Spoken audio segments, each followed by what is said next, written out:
Alors ça tourne. Toujours en compagnie d'Astrid Leka. Bonjour Astrid. Bonjour.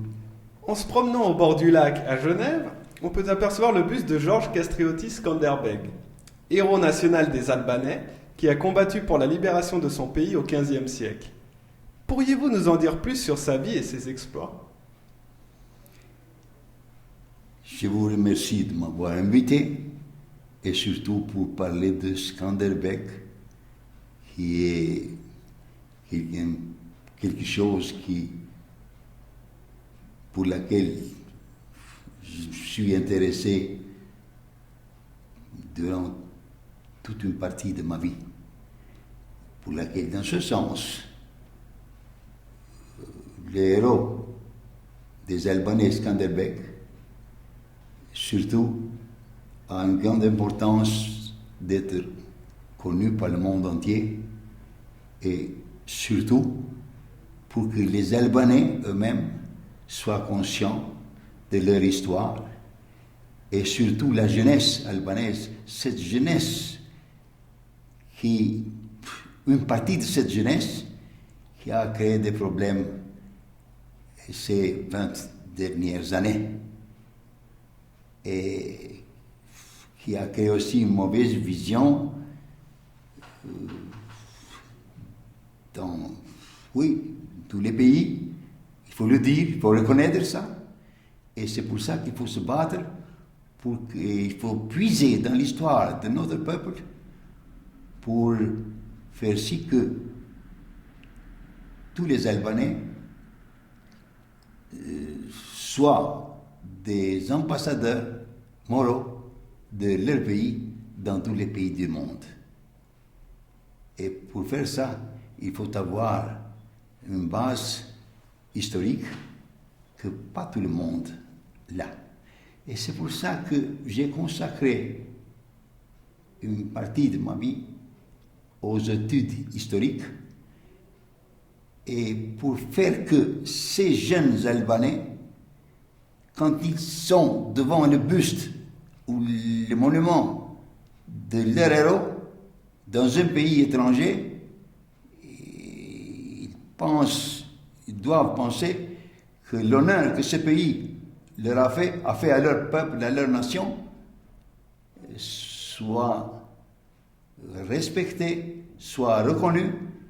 Et si quelqu'un a une mauvaise intention de faire quelque chose, qu'il se rétracte, qu'il soit désisté à faire ça. Voilà, une question éducative plutôt. C'est une partie du but de nos projets.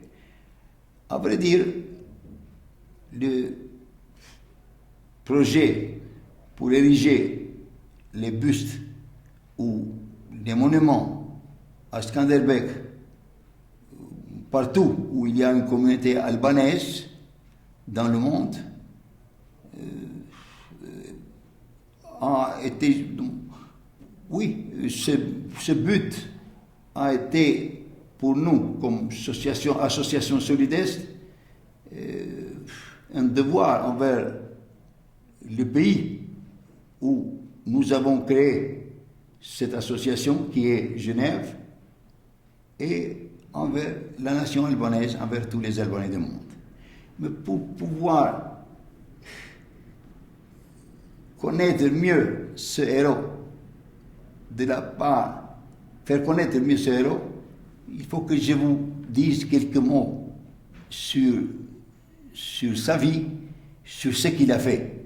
Mais la quintessence de l'histoire de Skanderbeg, pour vous détailler après ça avec les considérations que plusieurs personnalités mondiales ont exprimées sur Skanderbeg.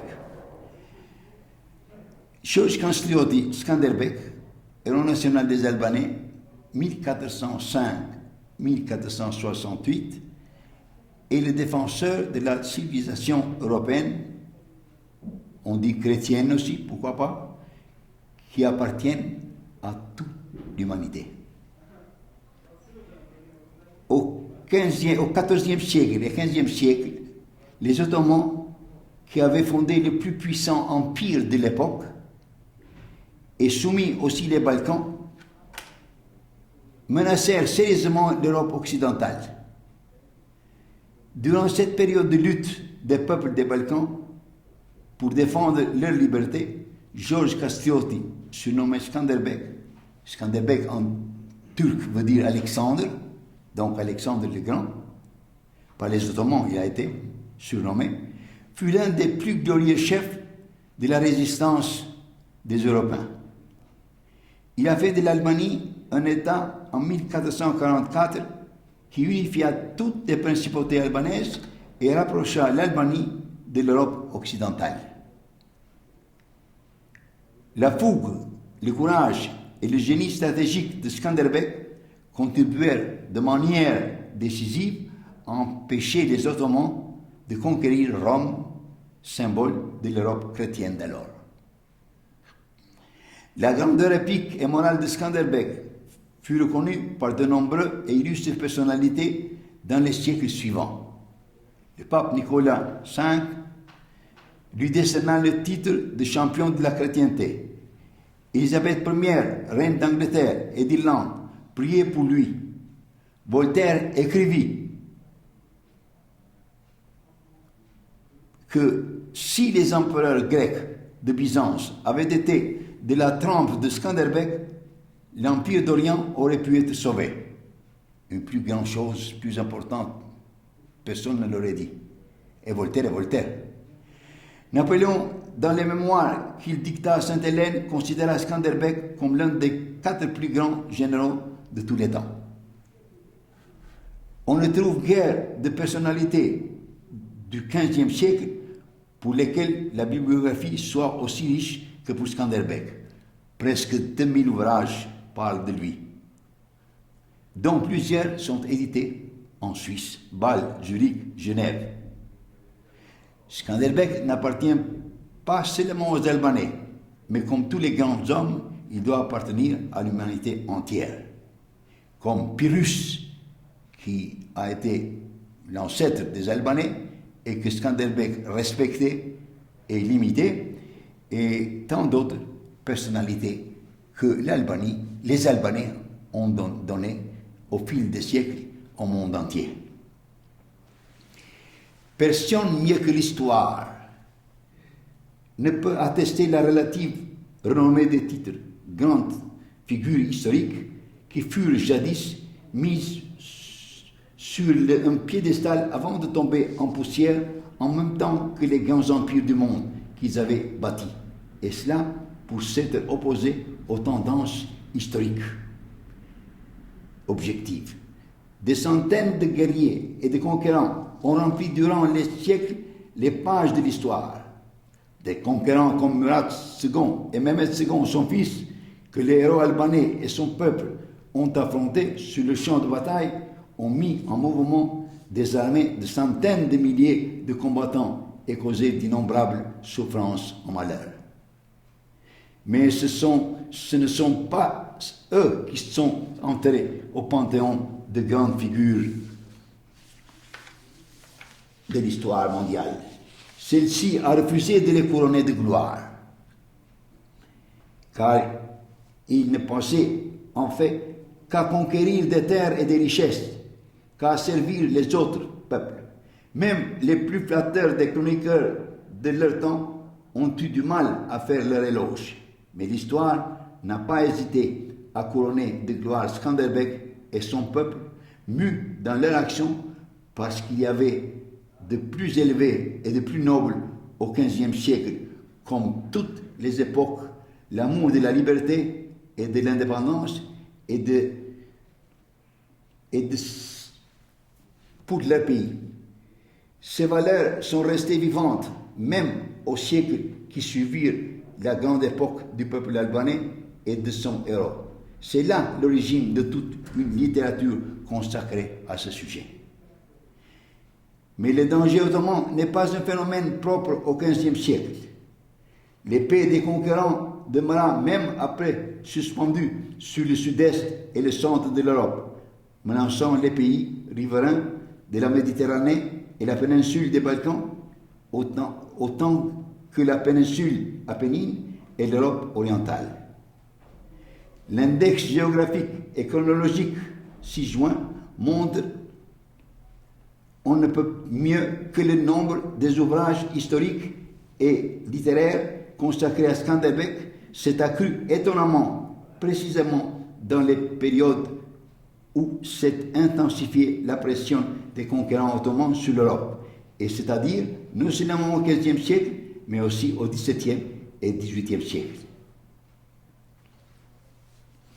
Avec le conflit dont l'enjeu fut l'hégémonie en Méditerranée entre l'Empire ottoman, Venise, Espagne, les Habsbourg et les tsars russes, et quand au XVIIIe siècle il apparut clairement que l'empire des sultans se trouvait à son déclin, sous la pression des insurrections et luttes de libération des peuples des Balkans, la grande question se posa de savoir qui prendrait la place de cet empire au pied de l'argile. Les peuples naguère asservis par lui ou les grandes puissances qui s'étaient obstinées à connaître les racines historiques d'une question majeure, à savoir la question dite d'Orient, dans le cadre de laquelle s'inscrivit les grands affrontements historiques albano-ottomans qui remontaient à l'époque de Skanderbeg.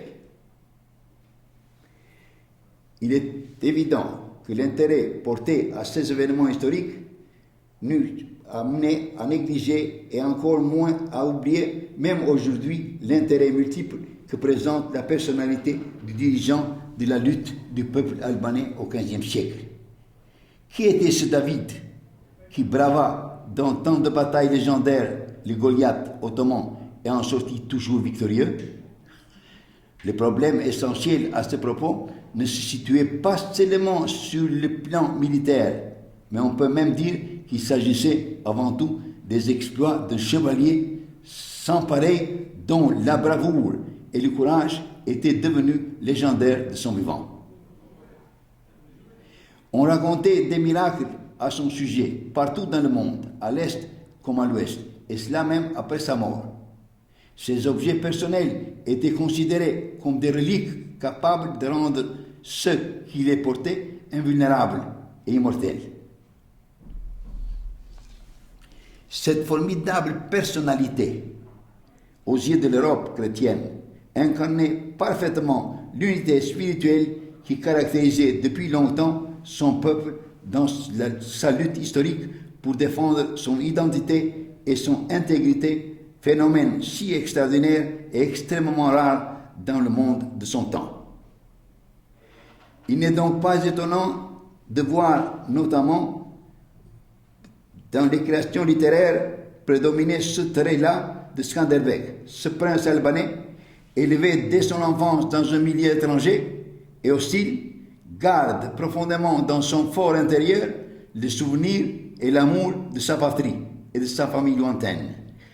Et en dépit des flatteries qui pleuvent sur lui à la cour des sultans, où il fait carrière dans les hautes fonctions militaires, il n'oublie pas son pays natal.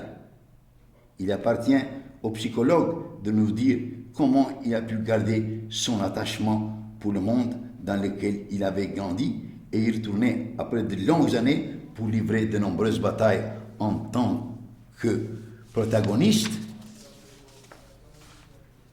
de la lutte d'un petit peuple contre la violence d'oppression des tyrans étrangers.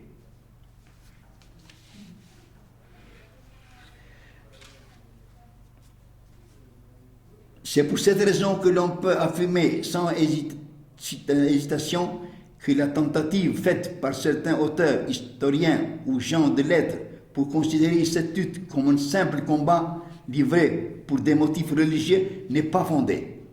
Une telle interprétation part d'une analyse superficielle de faits, mais pour nombre d'autres auteurs, il est évident que les motifs fondamentaux de cette lutte étaient de caractère économique, social et politique.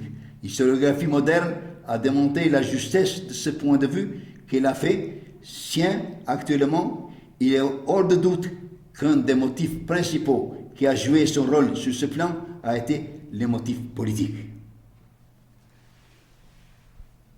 Il faut reconnaître que Skanderbeg a été connu comme la tête à Christi. Donc, il a été le défenseur de la chrétienté. La situation était telle en Europe qu'on avait besoin de défendre l'Europe. Et un de ses protagonistes a été Skanderbeg. Mais Skanderbeg est rentré dans son pays, pas pour des raisons religieuses. Il y avait là-dedans des raisons, la libération de son peuple, de sa nation, qui ont mu Skanderbeg à prendre cette grande initiative. Il y a des auteurs qui ont récemment sali la figure de Skanderbeg en le considérant comme un simple vengeur de son père. Ce n'est pas vrai. Skanderbeg est rentré dans son pays pour libérer son pays. Et selon cet auteur, Schmidt s'appelle, il est venu parce que son père avait été tué par Murat II, le sultan. Et lui, il voulait se venger. Dans son œuvre, cet auteur de 573 pages a écrit 27 fois le fait que Skanderbeg était rentré dans son pays seulement de la vengeance. Une lutte nationale et d'une si grande envergure qui a été dirigée par Skanderbeg et qui a mis dans le champ de bataille tant de pays, tant de peuples d'alors, ne peut pas être expliqué par la vengeance. Historiquement pris, aucun document historique n'a parlé de la mort du père de Skanderbeg causée par Sultan Murat II. Il n'y a aucun document. Et pourquoi devrait Skanderbeg rentrer seulement pour la vengeance? Et pourquoi tous les dirigeants, tous les princes albanais devaient se soumettre à lui pour venger le père de Skanderbeg? C'est une absurdité, penser ça. Mais la vérité est que Skanderbeg est rentré dans son pays, a réuni tous les princes albanais, et il a été très intelligent en leur disant, à la fin de cette réunion historique de Léja, en 1444, que je suis primus inter pares, le premier parmi les égaux. Donc, et par le temps, tous ont compris que c'était à lui qu'on devait non se soumettre, qu'on devait laisser à diriger cette lutte nationale de libération d'alors, et en même temps, tout ce qu'on fait, toutes les relations internationales d'alors qu'il tenait avec des puissances qui l'avaient soutenu militairement dans cette insurrection contre les Ottomans. Et Skanderbeg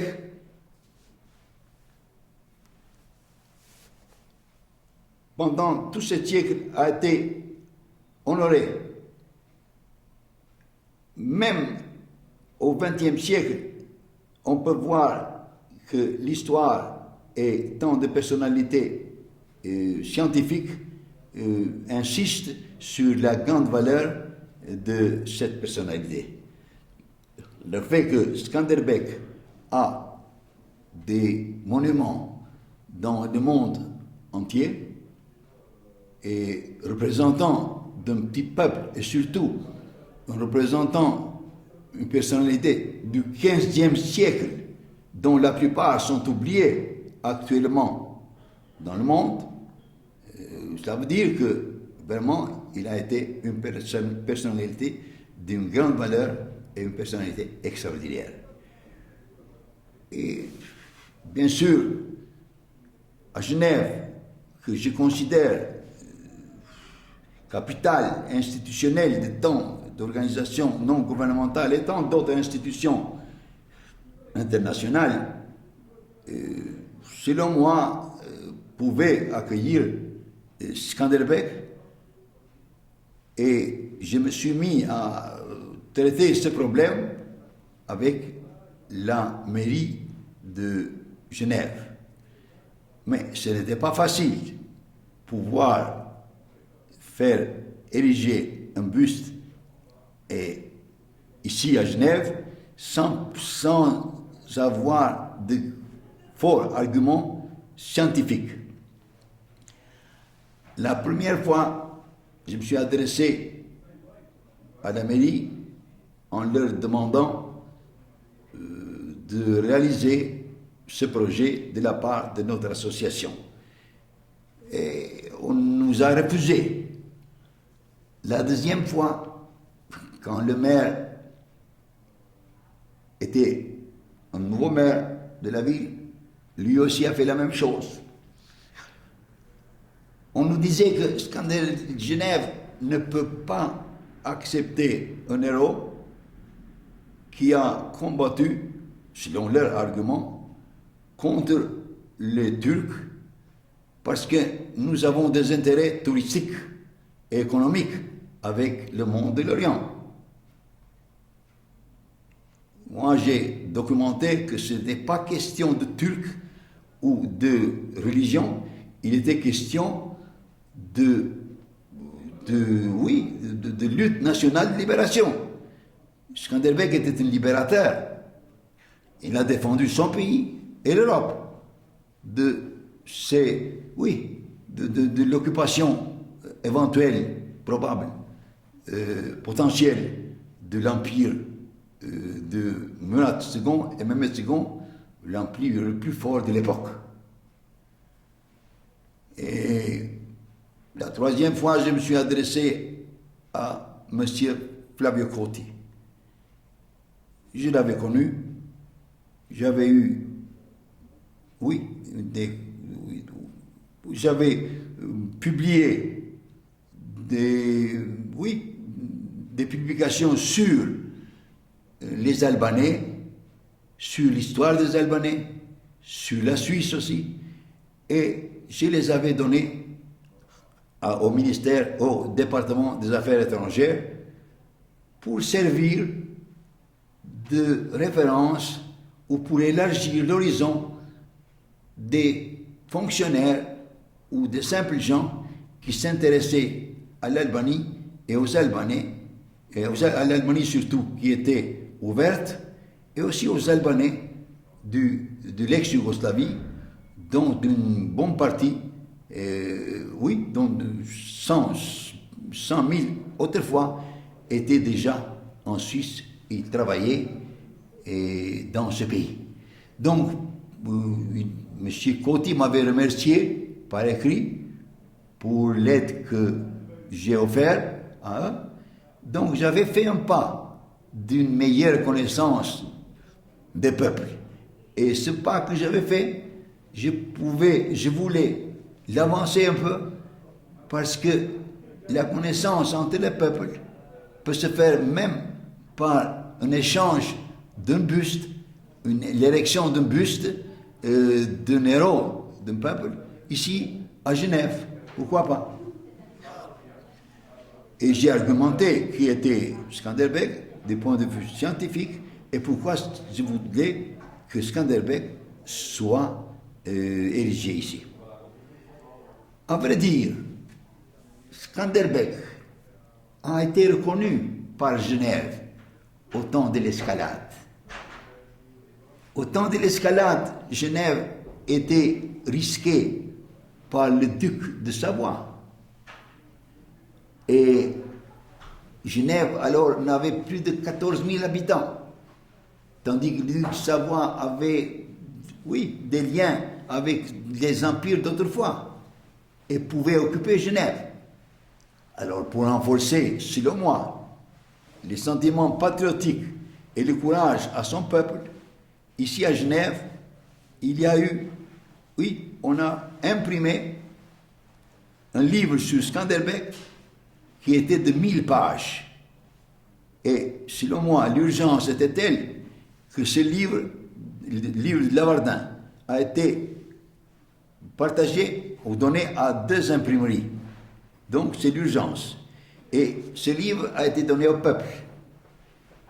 Et pourquoi Genève a choisi les héros d'un petit peuple, les Albanais, qui étaient sous l'occupation turque, ottomane d'alors, et pas un autre peuple de l'Europe? L'Europe en avait vu d'autres héros, d'autres personnalités qui avaient combattu pour protéger leur liberté, pour défendre leur liberté. Ils ont choisi Skanderbeg parce que Skanderbeg était représentant d'un petit pays et Genève représentait un petit pays. Et bien sûr, nous étions en 1603 et ce livre a eu du succès. À vrai dire, nous avons argumenté, mais M. Flavio Coti, après avoir étudié ma proposition, ou notre proposition de Solidest, s'est trouvé dans l'impossibilité de faire lui-même comme confédération, de nous aider, de nous accorder la permission d'ériger un buste. Mais il nous a donné l'idée de nous intéresser à Genève internationale. Et cette phrase, dans cette page et demie de la lettre que M.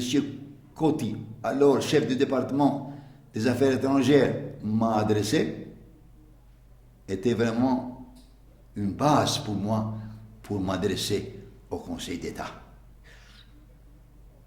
Je me suis adressé au Conseil d'État, mais ça a pris des années, hein.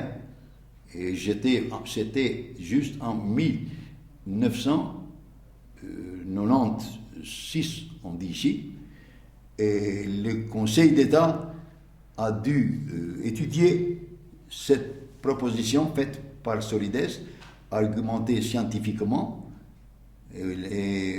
qui demandait la permission d'ériger le buste de Skanderbeg ici à Genève. Mais malheureusement pour le projet, en 1997, l'Albanie avait éclaté. L'armée albanaise était dissoute en 2 jours, l'anarchie et tant de problèmes que le monde attendait d'un moment à l'autre la guerre civile. Mais heureusement, les Albanais n'ont jamais eu dans leur histoire une guerre civile, pas même une guerre de religion, jamais. Et ça n'est pas advenu. Et voilà que le Conseil d'État a étudié. J'ai dû faire une autre demande au Conseil d'État en demandant, laissons l'Albanie avec ses problèmes, avec cette anarchie, avec ces morts causées dans cette anarchie. Donnons un message de paix comme Conseil d'État de Genève à ce petit pays qu'il puisse se reprendre. Mais comment? En disant un message de paix de la part de Genève. Et c'était un message de paix, parce que quand Genève a reconnu aux Albanais, à cette époque-là, dans cette période-là, 1997, la pire situation historique des Albanais dans leur histoire du XXe siècle, c'était juste ce 1997.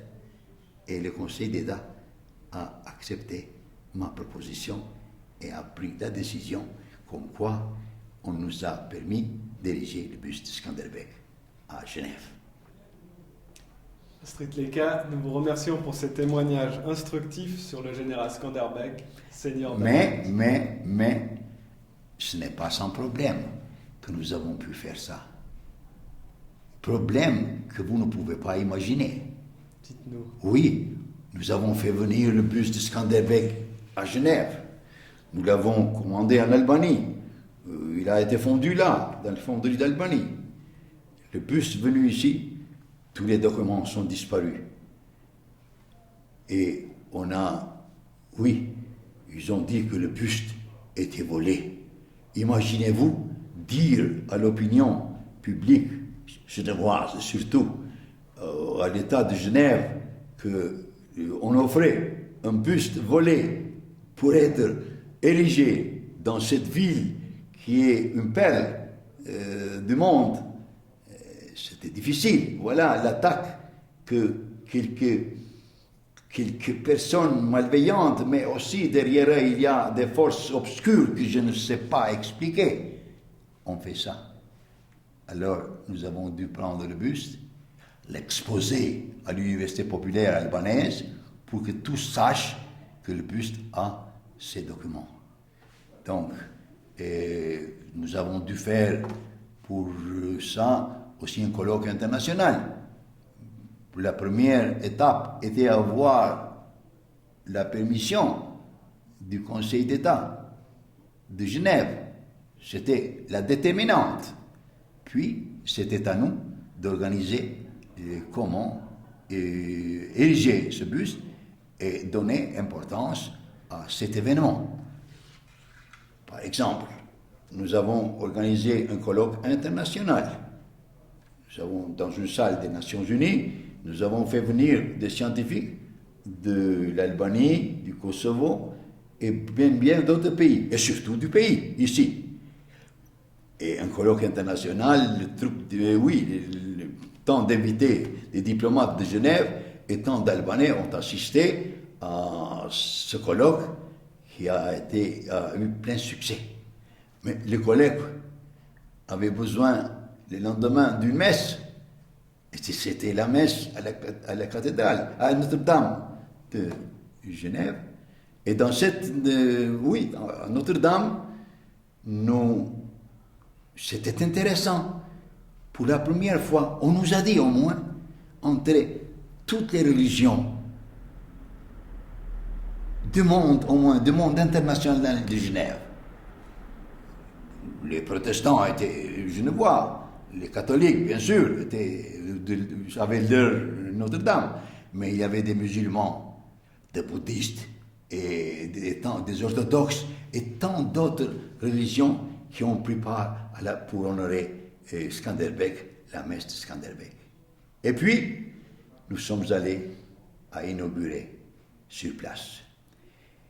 Je voudrais dire un cas intéressant, ou bien je me suis adressé à une personnalité genevoise que nous respections beaucoup et nous respectons encore beaucoup, et qui connaissait le monde albanais. Et savez-vous ce qu'il m'a dit? Monsieur Leka, votre projet n'est pas réalisable, n'est pas faisable, parce qu'on ne peut pas réunir 15 Albanais pour faire ça, pour être d'accord, diriger, soit même leur héros national. Je ne me suis pas découragé. Un an après, je suis allé chez lui. Je lui ai dit, mais je continue, je persiste. Chez toi, nous voulons le faire. C'est un intérêt pour les Albanais. Les Albanais d'ici, les Albanais d'Albanie et de l'ex-Yougoslavie et de partout dans le monde. Pourquoi pas ne pas le faire? Il faut le faire. Monsieur Leka, je vous dis encore une fois, vous ne pouvez pas réunir 10 Albanais pour ce projet. En 1997, quand l'Albanie avait éclaté, et quand l'anarchie était... Oui, alors je suis allé, moi j'insiste pour ce projet. Inutile, monsieur Leka. 5 Albanais, vous ne pouvez pas réunir. Vous voyez ce qui advient en Albanie actuellement. Tout le monde a adressé les yeux vers l'Albanie. Et qu'est-ce qu'on voit là? Alors, dans un mois après, je suis allé chez lui. Monsieur, l'ami des Albanais, une personnalité, une des plus connues et plus hautes personnalités de Genève. J'ai dit, je vous invite de venir, d'être présent à l'inauguration du buste de Skanderbeg. Il a ouvert les yeux, et il m'a dit, ouvert les grands yeux, il m'a dit, vous y êtes arrivé? Ce n'est pas moi, c'est grâce au Conseil d'État de Genève. Pourquoi pas, on peut dire, Monsieur Olivier II m'a aidé, il faut dire la vérité, et aussi d'autres. Mais il y a eu là-dedans, quelques-uns, quelques Suisses, Genevois, personnalités m'ont dit, Monsieur Léka, vous l'avez arraché. Donc, il y a eu des débats qui contre les Allemands. Enfin, on me l'a donné. C'était vraiment quelque chose pour les Allemands, un don, un très beau cadeau pour les Albanais. Et pour le futur, et pour les Albanais qui viendront, la jeunesse qui vient là, comme un pays de pèlerinage, cite, c'est Skanderbeg. Et savez-vous ce que cette personnalité a fait? Il était sur place à l'inauguration avant que nous venions. Le président d'Albanie est venu. Tant de personnalités albanaises étaient ici, ont assisté à toutes les étapes de ces cérémonies-là. Et quand nous sommes venus, cette personnalité dit, Monsieur Léka, félicitations, je vois des milliers d'Albanais ici. Donc il a fait une espèce d'autocritique, et je lui ai présenté le président connaissait bien le français, il avait étudié en France, etc. Et voilà, c'est ça. Et nous sommes vraiment reconnaissants à Genève de nous avoir, et surtout Solidest, de nous avoir approuvé notre demande d'ériger le buste de Skanderbeg, qui est là, auprès de l'OMC, que vous pouvez le visiter. C'est ça, sur Skanderbeg. Astrid Léka, nous vous remercions pour ce témoignage instructif sur le général Skanderbeg, seigneur d'Albanie. Merci de nous avoir invités.